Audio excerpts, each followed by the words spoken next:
into the garage area. We just finished watching the Daytona 500, and I am a little bit salty after that race. I did not want to see a Hendrick car win. I did not want to see Joey Logano lead that much of the race and then eventually get wrecked. And Ryan can attest to the fact that I've kind of been moping around here since about 9 to go in the 500. Still a pretty good race. Honestly, it was a great race. I don't think that you could watch that race and have any opinion other than that was really good action the whole time. I got no issues with what I saw other than that wreck with 9 to go, and not just because one of the dominating cars of the day got taken out in it. In fact, quite a few of the really good race cars got taken out in that. That's, as I was saying to you before we started recording, if somebody like a Todd Gilliland, a Ricky Stenhouse, even a Corey LaJoie, if somebody like that had been up near the front and triggered a big wreck, I would totally understand that and just chalk it up to the fact that you got really aggressive guys that are very inexperienced in a situation like that where they have the opportunity to go for the win and just turn everything upside down. But you had guys that are experienced, that are playoff regulars, that are championship contenders making really stupid moves, and it just was really frustrating to me.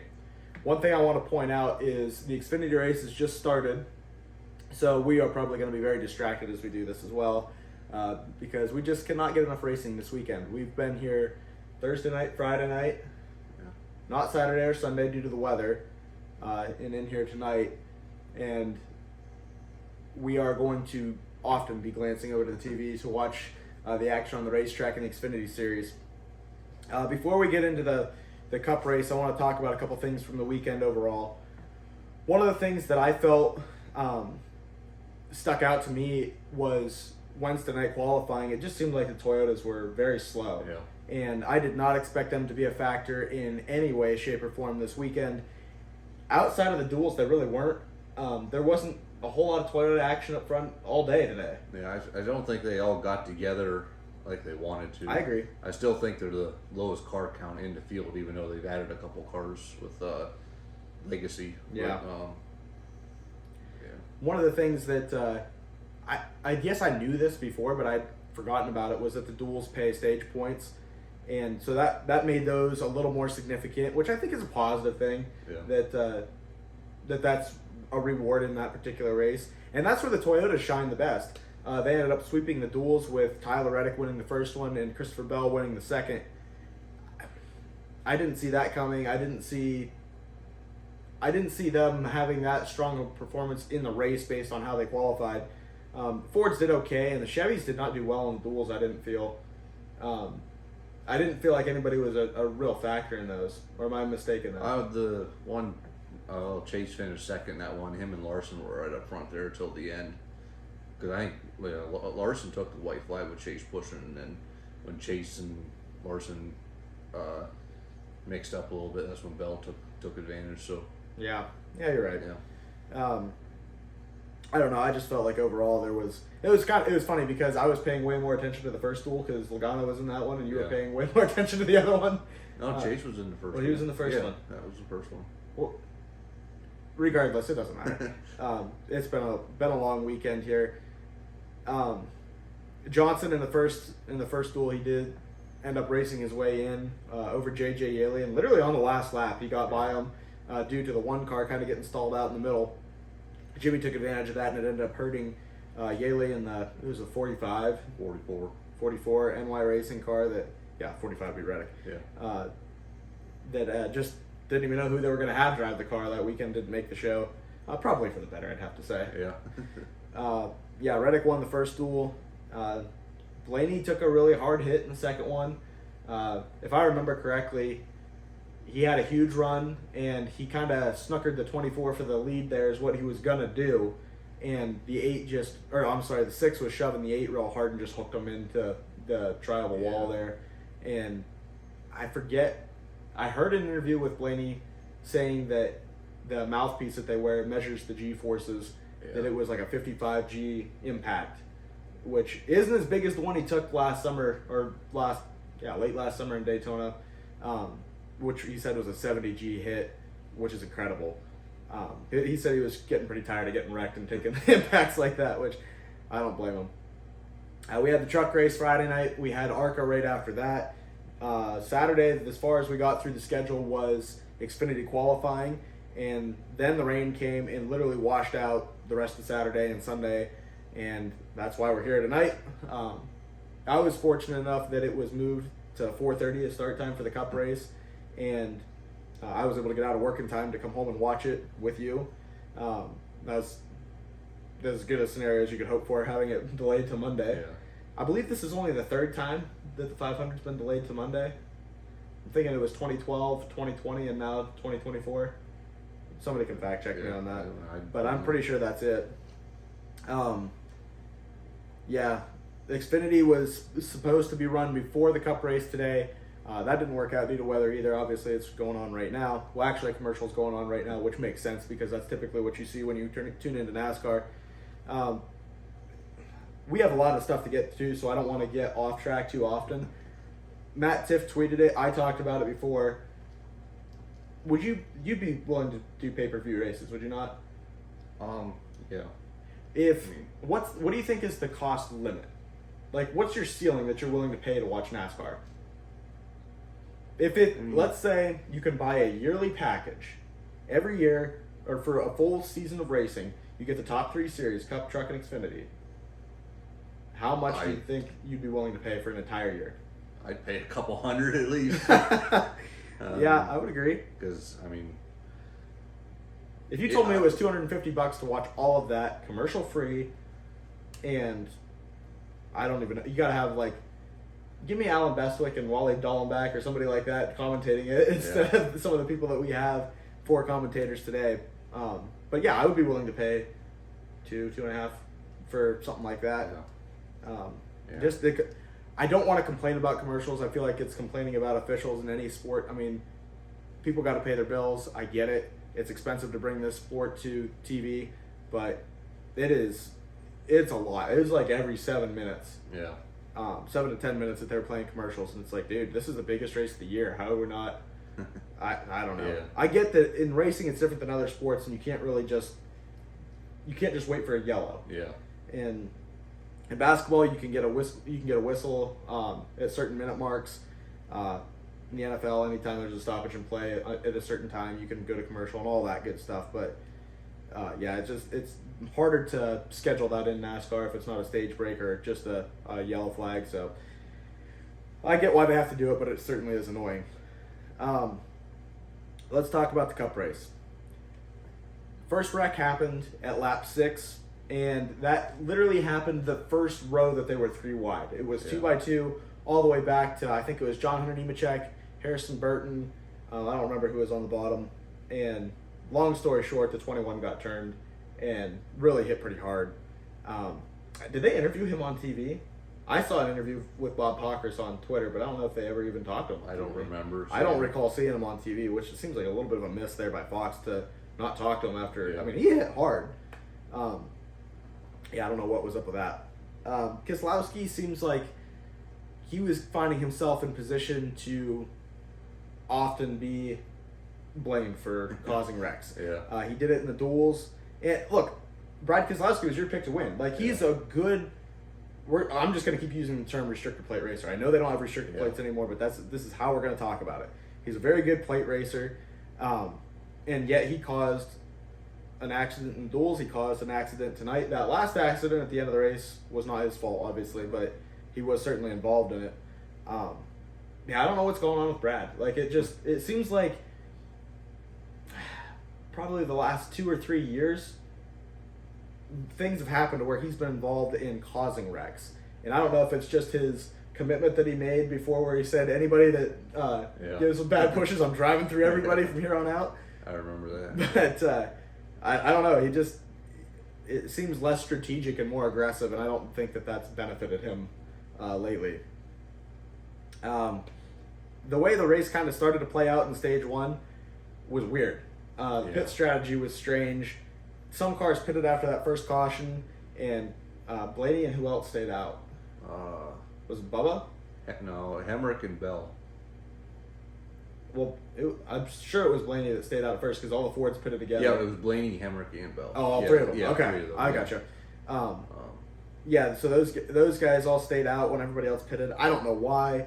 And then we talked about at the end of the stage, it was David Reagan and who? 41 Priest. Oh yeah, Ryan Priest that stayed out, and for what I don't know. They were going to try to make it to the end of the stage on fuel, but that put them behind everybody else anyway. It didn't make any sense to me why they would do that. They weren't gaining anything in the stage. They still finished the last cars on the lead lap in the stage. I don't know. I watch racing and talk about it on a camera for fun, not even for a living. So I'm certainly nobody that should be making decisions on top of a pit box, but that just seemed weird to me that was even the play at all. Man, Michael McDowell, after sitting on the front row, just disappointing to see the issues that he had. Didn't get caught up in a wreck. His car looked pretty good at the end of the race, but just some sort of electrical issue. And I was telling you that it seemed like you mentioned that it was Watkins Glen last year where he was really fast and had a shot to win that race and had electrical issues. It was electrical issues in that race. I believe so. And that's the same issue that he had here. I don't know if the rain over the weekend played a factor into that or not, but certainly it seems weird that he had issues like that. But I mean, hey, that's part of how this all works sometimes, I guess. I just am disappointed for him because I'm sure he could have been a big factor today. Yeah. And didn't even have that kind of opportunity. Chase Elliott did end up winning stage 1. And so you turned to me and said, I'm pretty sure he's the points leader right now. So you got to take those little victories where you can, especially with the lousy season that Chase had last year. About 10 to go in stage 2. I was sure they'd all wreck. Like, if there was a camera on us then, I just kept telling Ryan every lap, I'm like, they're going to wreck. They're not going to make it back. They're definitely going to wreck. 3 to go, they're going to wreck. And somehow they made it all the way back to the flag. The 11, the 9, and the 22 all bailed and ended up going to the back of the pack, which I thought was smart. I was glad that they did that. And Blaney ends up winning stage 2 with a really good move on his teammate Austin Cindric. Pushed him out there pretty good. And who was leading? Cindric. No, it was I think it was Priest maybe was leading. I don't remember. I don't remember who was leading coming to there, but Blaney was pushing Cindric pretty hard and then ducked underneath of him and ended up getting his way back to the lead and winning the stage. It was pretty impressive. It looked like he had a pretty good piece that he might be able to make some moves at the end if he got a good run. Yeah. But that 22, look, I know I'm a Joey Logano fan, and I don't want to spend the entire podcast talking about it. He sat on the pole, ran well in the duels, not great, but just ran great all night tonight, led a ton of laps, and just had an absolute rocket ship. He was great out front, where it looked like both Blaney and Cindric were really good pushing. It looked like 22 could just do whatever. He could lead a line, he could push cars, didn't matter what.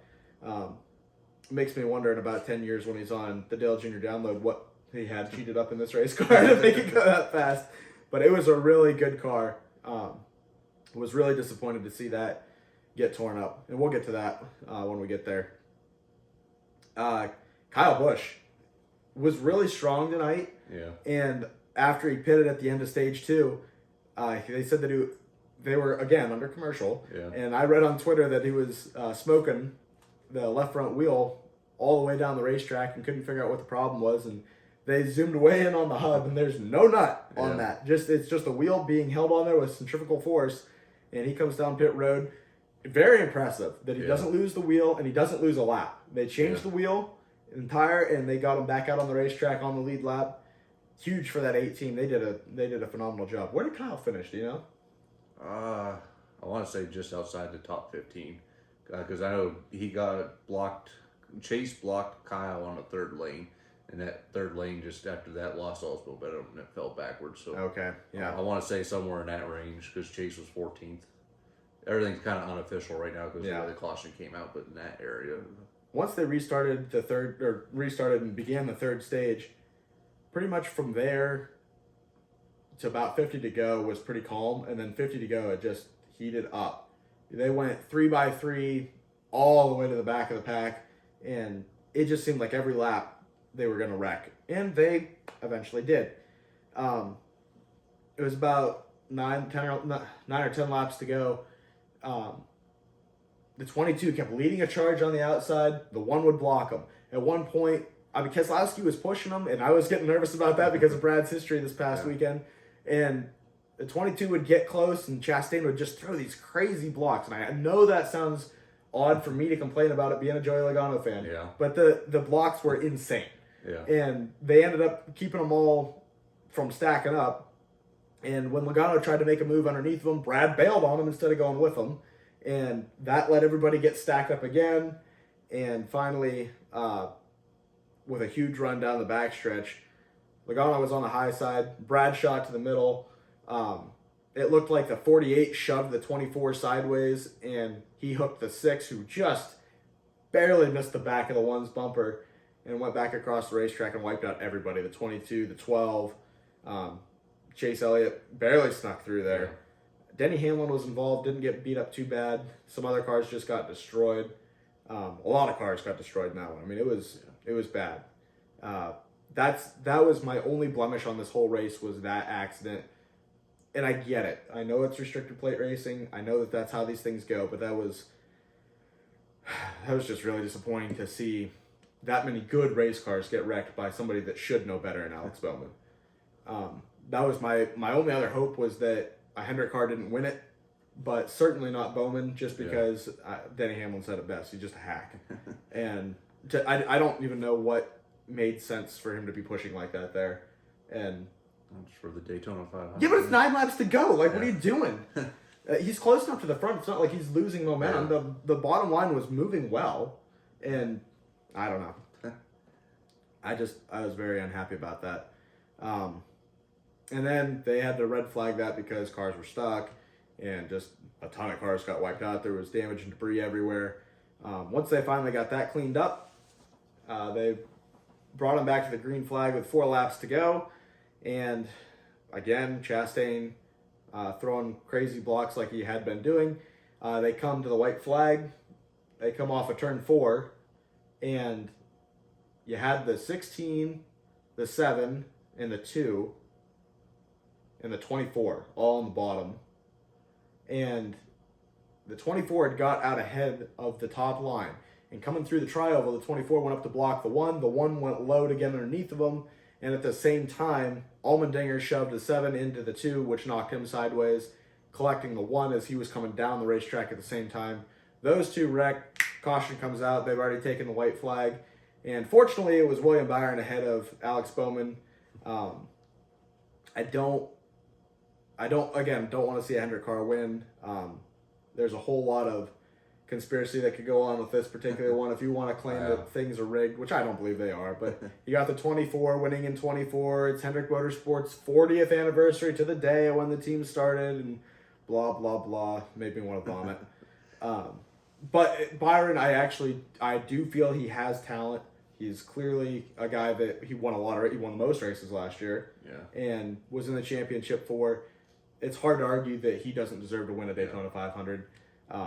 Didn't want to see it from a fan's perspective, but I don't think that you can be too upset that you get like I hate to say it, but like a Stenhouse win, something like that, to where it's like, they've been okay at these racetracks, but they don't deserve to be in the playoffs. And Byron's going to be in the playoffs anyway, so punched his ticket to the playoff here tonight. So that's a good way for them to start this season, not just with a 500 win, but to really follow up a strong championship run from last year. Be curious to see how they start to run as you get to the your regular 1.5 mile racetracks and things like that. But I would have no reason to think they're going to be anything but strong again this year. Yeah. Anything else you wanted to add to the Cup race? No. Do I need to shut I'm these not. down? Just watch Sam Mayer hit the wall head on. So that was, yeah, that's why I was kind of distracted. Well, that's okay. I mean, we're not going to have the opportunity to talk about the Xfinity race in this one other than what we're seeing on the TV, so that's fine if you want to throw in comments here and there. Yeah. Let's talk about the truck race. That thing was a wreck fest. Yeah. And we sat right here in the garage area and watched it. A lot of trucks wrecked. The 17 was at Tanner Gray. Yeah. He ended up flipping over, rolled that truck over on top of another truck. I don't even remember who it was. Yeah, I don't remember. but they had a record 12 cautions in the truck race. Basically what you'd expect from those guys, just absolutely destroying each other. Not a lot of respect there, a whole lot of aggression. That's your typical truck race. And you put it at a restricted plate track besides, and that's the result that you're going to get. Totally Just a lot of inexperience. And yeah, stuff. And not a lot of brains. Yeah. and it was something that kind of made me think about that, because as of recently, truck series they get a lot of flack of respect and drivability and stuff, and I just wondered, even the Xfinity series gets some of that. I just wondered if, since NASCAR made the limit of what the Cup drivers can do in racing in, and I just wonder if less of that, them driving in the lower series, is maybe brought in more inexperience, so that way now they get more aggressive and wrecking and stuff that that's possible. Didn't used to be there. Yeah, you get some of these guys that are perennial lower series guys that have some experience. I think it's a positive thing. You think of like a Ron Hornaday used to be in the truck series. Yeah. Matt Crafton's kind of in that role now, I think, except I have less respect for Matt Crafton than I did Ron Hornaday. I don't know who, I can't think of who he was. Back in the early 2000s, he used to drive James Finch's cars a lot in the Xfinity series. It's not coming to me. Todd Bodine. Somebody like that was an older driver that knew how to respect other race car drivers. Just somebody like that needs to be present in those series, I think. And kind of like Allgaier in the Xfinity series. You're right. I don't have anything against Justin Allgaier. I just don't feel like there's a ton of respect for him all the time. He's with the top tier team. He's never won a championship. He doesn't win that many races. He does usually win, but I don't know. That's just kind of my take on it. I know you like Justin. I have nothing against Allgaier, but I don't know that he fits that role as well as, in my head, I'm thinking somebody needs to be in those series. Kyle Busch wasn't good for that because he won a lot and he talked a lot of negative things towards those guys and wasn't really a leader more than he was just degrading towards those guys. I don't know. It's like if Dale Jr. was still in that series, that'd be great for everything. People would be watching those races, and there would be more respect among people. Tony Stewart would be another great one for a series like that. And I think Cole Custer is somebody that could kind of develop into that role a little bit because he's had Cup experience and he's come back down here. He's won did he win more than one championship, or was that his first? I think it was his first. But either way, he seems like somebody that could have a real presence. He's a big guy, somebody that you just have to respect because he could beat you up. But still, speaking about the truck race, Ben Rhodes was really fast. Just had a real unfortunate incident. I don't remember who came down and hit him. I don't remember. And cut his tire down. And from the front of the pack, he had to pit. And the pack caught him when he came back on the racetrack. He lost the tire again, and he ended up crashing. That was disappointing for him, I'm sure. He had a really legit shot to win that thing, and that was kind of disappointing. Nick Sanchez, who was involved in the very first caution of the night, ends up winning with a big wad of bear bond along the side of his truck. He used the lawnmower through the infield grass there to start the race out. But I was a little disappointed with him when he got out of the truck. He didn't seem that excited.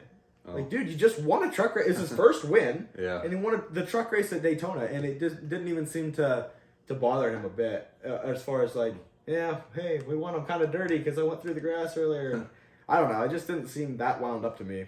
I'd be losing my mind if I won a race, any kind of a race at Daytona, a foot race. I'd be excited. The only other thing that I wanted to talk about from the truck race was I thought it was kind of weird, not weird, but notable that at the end, the TV showed Bubba Wallace come up and talk to Raja Carruth, and he just it just seemed like they were chatting, and then Carruth started to walk away, and Bubba just kind of pulled him back aside and was like, it was almost like he was imparting some wisdom to him, like, you need to be a little less aggressive or represent yourself a little bit better or something, because Carruth was kind of mixed up in some drama throughout the night of being a little too aggressive at times. I felt I couldn't name you any specific examples of the only incident I saw was that final wreck. he tried to fix. He's the one who started that flip over. Okay. He tried to fill a hole. He ended up third, I believe, still. But, Yeah. Other than that, I really don't know what Bubba was saying. Yeah, I don't have any idea. But it just seemed like it was, hey, buddy, come here a second. Kind of like that veteran thing that you would need, even though Bubba wasn't running that race. Yeah. If drivers would do stuff like that, kind of take somebody under their wing in the lower series without even being somebody that races there full time, I would be okay with that. I think that would be helpful as well. You had mentioned that you think that Rajah Caruth is on Hendrick's radar. Oh, definitely. What makes you think that he's somebody that they want to bring through their ranks? Well, obviously he got a start with him with the Xfinity Series last year at Phoenix for the finale, and obviously he's driving a Hendrick sponsored car or truck. I mean, but I believe they also Mr. Hendrick gave him a call after the race. They were talking to each other. Yeah. So I don't know if you remember that or not. Yeah, I did. Yeah. I do remember that now. So I think he's hoping he comes up through the ranks through Hendrick is what it's looking like, but. What he's got to be a little ways away yet, I think. I would think. I mean, I don't know. We talk about. You mentioned it too the other night that Bowman's kind of on the hot seat a little bit. Yeah. And I don't know that by the time they're going to be ready to move on from Bowman, because I don't see any promise there. Yeah. That he's going to be ready yet. It'll be kind of an interesting. Do they hang on to Bowman longer? Do they move on to somebody else as a transition? I don't see anybody else leaving Hendrick Motorsports other than Bowman. Oh, so, I agree. I mean, there's only one car there, so yeah. I'm not sure what Bowman's contract issue is or where it's at. I mean, he just finished second in the Daytona 500. Yeah, so. He's a hack. It doesn't matter. Yeah. Anything else you want to talk about from the truck race? I don't have anything. Normally, we're not going to talk about ARCA very much. We're probably not going to talk about ARCA at all unless something else major happens. But I always tune into the ARCA race, the first one of the year at Daytona. Usually, it's at least interesting, if nothing else. Shane Van Gisbergen was going to be starting in that race. I don't know if that was required, or I know that NASCAR suggested it. Yeah, I mean, they told him that he was going to be required to run it. Yeah. And evidently they have like a group qualifying, so he didn't get the draft to qualify for it and make the race. Yeah, so he technically didn't qualify for the race, and I don't know who it was, but another car did end up withdrawing from the event. Yeah. And I was talking to you about it, and I said that had to be by design, right? I mean, so they either got paid or something happened, or they're like, listen, drop your name from the list so that we can get SVG in this race. Yeah. Look, if it's a smaller team and they get paid, great. You go home with a race car and a paycheck. Yeah. But if you're a racer, that'd be kind of disappointing. But again, you chose to accept it. I mean, they can't force you out of the race if you qualified in. Yeah. So that was. Considering SVG was involved in a wreck. He was into it. So it wasn't his fault. Yeah. It wasn't his fault, but yeah, you're right. He did. He got wrapped up in it real quickly, and.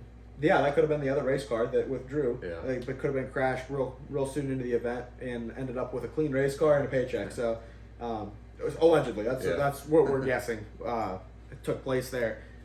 Gus Dean ends up getting the win. He's a regular in the Truck Series, and he did so with some questionable means. Yeah. Tony Breidinger, who's somebody that you're probably going to hear a lot about this year in the Truck Series, was his teammate in the ARCA Series for this race, and I assume will be for several races. I don't know what their schedule is. But she made reference to him not being a good teammate. I think she even might have called him out as being part of Daddy's money in that interview as well. Certainly didn't seem to have any love lost there for what was going on. I'm not sure. I didn't even see what the actual incident was that wrecked her and he was involved in. You know, I think he ran into her in a truck race also. Did he? I think so. So, I don't know. She was involved in something in a truck race. I think it involved him. But that's possible. But yeah, the Xfinity race, I really didn't see nothing I think he got pushed into her more than he tried to. She made it seem like that he was going to try to block. Yeah, ARCA race. Okay. All right. So to me, it looked like he got shoved and it got swirly and hit her, where she made it out that he was coming down to try and block her. So I don't know if there was anything that was more his fault in that instance, but the malicious thing was, go ahead and explain what happened with the teammate situation at the end. At the end, well, obviously, I forgot who the winner was. Was it? I don't remember if his name was Finch or it was Finch Racing. No, it's Vinatieri Racing. Maybe was it Finch was the ARCA driver. Anyways, Gus's teammate was leading, and Gus said he'd go with the teammate restart, and so the leader took the outside, expecting to be let in, and Gus didn't let him in. I mean, I get not doing a teammate restart and going for the win, but to maliciously lie about your intentions just didn't seem quite right. Yeah, I don't know. It's hard to. If you put me behind the wheel of a race car, I'm probably going to do whatever it takes to win, strategy-wise across the board. Yeah, I agree that those are some. I mean, it being a teammate also, that was the big thing of it. It's Daytona. That I understood if it was like and someone from another team, well, Yeah. they probably would have said, no, we're not doing that with you. But being a teammate, and of course now I don't think anybody's ever going to want to work with him again. Maybe not. You know, because what you lied about. So it kind of may ruin your shot at anything else later. Hey, you got the hardware at Daytona, buddy. Yeah. What else? I mean, I don't know. I don't disagree with what you're saying, but at the same point, whatever it takes to win. I'm in that boat. I'm a Joey Logano fan. Whatever it takes to win. Yeah. And he certainly did that there. All right, before we get out of here, let's talk about the drivers that we picked to win. I picked Denny Hamlin. He got wrecked. Ryan picked Brad Keselowski, and he got wrecked. So we're just going off finishes here. You know, honestly, we didn't talk about him a whole lot, but I don't think Denny Hamlin was really a factor throughout the night. He was at the front toward the end, and I think it was by design that Denny wasn't up front at all. Yeah. I think he was purposely hanging out in the back and then was attempting to come to the front when that big wreck happened. I feel like that's a smart strategy. I don't have any problem with his methodology there, but still ended up getting caught up in the wreck. Didn't get terrible damage. He ended up finishing 19th, but Brad, his car was destroyed. So I'm going to get 1 point this week, and it's going to be interesting to track this all season long. Yeah. We got Atlanta next, potentially on Sunday if we don't see more rain. 3 o'clock. I know that we're not very far removed from the 500. We're flipping the calendar already, and we're watching the Xfinity race take place still, but have you got to pick for Atlanta? Logano.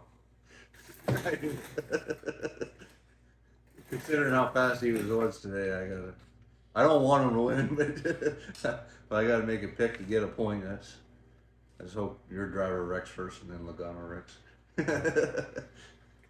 All right. Well, I don't like that. Yeah, Joey Logano is the defending winner of this race. It was his only win last year, which was disappointing. But, boy, now I don't know who I'm going to take. We can't take the same driver 2 weeks in a row. We've already established that. I guess we're going to establish that the driver who wins, or the driver who loses this week picks first next week. Yeah, I mean, I was thinking about that before. We never actually established that. Yeah, but I guess we've established it now. I'm going to go ahead and put you down for Joey Logano. Man, I don't know who I want. I'm going to take Corey LaJoie. I just feel like he always is a factor there. Yeah. I don't feel... He ran a fairly smart race tonight. He was up front at the end. I feel like he can do the same thing in Atlanta. I feel like you're less prone to get terrible wrecks there. Yeah. So I feel like he can keep it clean. And I felt like Corey LaJoie would be a strong pick for the Daytona 500. Like, I could see him finishing top 5. I don't know where he finished. Yeah. But he was up front. I feel like Corey LaJoie could win Atlanta. Yeah. So I feel good about that pick. I'm really disappointed that you took Joey Logano because that's who I really think will win this race. Yeah. Looking forward to a lot of momentum going into that one. They had a really strong Daytona 500 race and car and all that, and just got taken out by a hack, and I'm going to keep saying that all week until I am a little less salty about that. But I guess that's going to do it here from the garage area. We're looking forward to Atlanta, and hopefully Joey Logano, I hope he wins. I don't care if he wins this week. I still hope he ends up winning. That'd just be great for the podcast with you getting the point and me getting moral victories, I guess. All right. We'll see you guys after Atlanta.